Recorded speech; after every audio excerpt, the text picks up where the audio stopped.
Hello, Wolves, and welcome to our information session about returning to in-person learning on Monday, October 19th. It is Sunday, so we want to make sure that everyone has all the information they can before we come back to school tomorrow.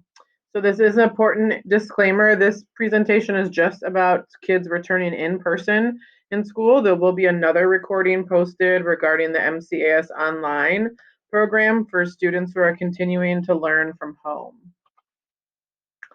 Our first thing that we want to remind all of our families to do is to please screen for COVID prior to sending your child to school. If your child is feeling ill or they do show symptoms, please keep them home and call them off of school. We will help catch them up when they return to school and are healthy. So in order to get to school, we need to find our bus information. All of the bus information is loaded into your RDS Parent Access. On the screen, you can see the screenshot where it shows your AM and PM bus. In the event that the bus is not located near your house, I would encourage you to check your address. And if you do need to change your address, you need to bring in proof of residency to the high school office between 7 a.m. and 2 p.m. And then transportation will be able to update your bus route. If you do need to get hold of transportation, their phone number is on the screen, and they will be back in the office on Monday morning. So when students and parents come to Michigan City High School to drop off their kids or to come to school, our arrival process has changed a little bit. The buses will drop off in the front and in the back. And the bus numbers that are dropping off in the front and in the back are listed on the slide. It is important to know that parent drop-off is still in the middle lot. So you do need to pull through the middle entry off of Paz Road. Students need to park in the parking lot on the east side of the Michigan City High School campus. And we are giving a grace period for students to purchase their parking pass through October 28th. So starting on October 29th, we will start checking for parking passes and issuing any warnings or consequences. The doors open to school at 7:05, and student drivers and parent drop-offs will go into the cafeteria, and bus riders will go into the auditorium if they're dropped off in the front, or in the gym if they are dropped off in the back. When we come to school, we have to remember that we have to wear a mask. So bus riders will be wearing their mask while they're on the bus, but also our parent drop-offs and our student drivers need to have a mask on prior to entering the building, and masks are expected to be worn throughout the building. When possible, mask breaks will be provided when children and teachers are in a space where they can practice physical distancing and everyone is sitting behind desk shields and not talking. And our masks need to cover our face and nose. And we're asking kids to leave their masks on and try not to touch them. And reminding everyone that we need to practice frequent hand washing and using hand sanitizer throughout the day. So on the first day of school, we are going to have a homeroom. All students are assigned to homerooms based on their last name by grade level. Homerooms are loaded into RDS Parent Access, and students can grab those today so they know where they're going in the morning. They are listed at the bottom of your schedule with the abbreviation HR.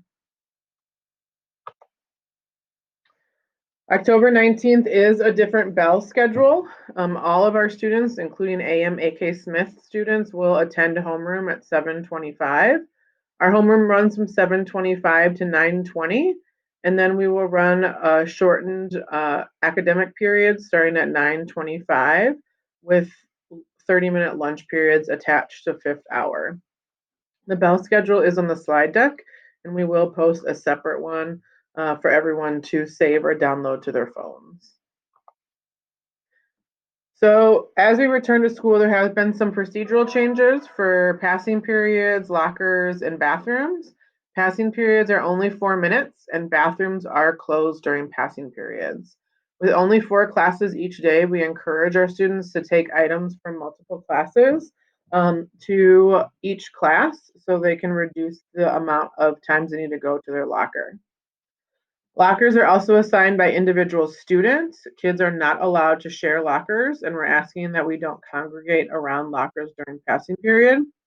And also to help make sure that we have everything we need at home, and to limit the amount of cleaning or contact tracing that may need to be done. We're asking that we limit the amount of items brought to school every day.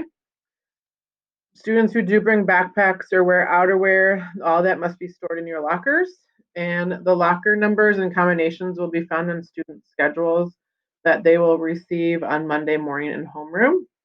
And there will be time in homeroom for students to find their lockers. Like I stated earlier, bathrooms are closed during passing periods. Students are going to be given a bathroom break during each class period. And the bathrooms in the O building will be open during lunch. And all the bathrooms are also open prior to school from 7:05 to 7:25 and after school from 2:15 to 2:30. Our cafeteria procedures also look different this year. The big thing is that the cafeteria is now cashless. So for students who purchase a la carte items, you do have to create a Titan account through the Titan app or through the Titan website. And then you would use your student ID that you're getting in homeroom or scanning the barcode on your phone. And also in the cafeteria, students will have to sign into their lunch table by scanning the QR code that is taped on all of the tables. So students will have to bring their cell phone or their Chromebook to lunch every day. And we are having the kids sign into lunchroom tables to help with contact tracing. And it's also a way for students to quickly just signify where they sit for that day without having to have a formal seating chart. When we do come to the cafeteria, you'll see like what's on the screen in the upper right-hand corner. There are X's on our tables, so kids need to sit in between the X's to help practice some physical distancing. And when we're waiting in line, students will need to stand on the X's on the floor to maintain a 6-foot distance while waiting to pick up their food. And masks have to be worn when students are not eating. Our dress code for the school year has also changed. The formal language for the Michigan City Area Schools dress code is in the middle of the slide. And on this slide, you can also see examples of what's acceptable and not acceptable. We are asking students to come to school in appropriate clothes that don't disrupt the learning environment. And that does include jeans and khakis and sweatpants. The big things are they clothing can't reveal your midriffs or your undergarments, and leggings can only be worn under long shirts, which are tunic length tops or dresses. The shirt with a legging cannot be at land at the waist. Tennis shoes, Crocs, and slides are also acceptable, and students can wear hoodies, but you are not allowed to wear the hood when you're in the building. Dismissal is also going to look different this year. All of our buses will pick up in the back. So bus riders will exit the building through H, I, and J and go into the back parking lot to pick up their bus. Parent pickup and student drivers will still exit out of door A. And here you can see at the bottom of the screen the bus numbers.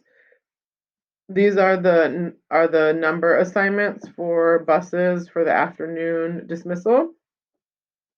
And for those that are in blue, those are going to be the buses that drop off in the front that will be in the back in the afternoon.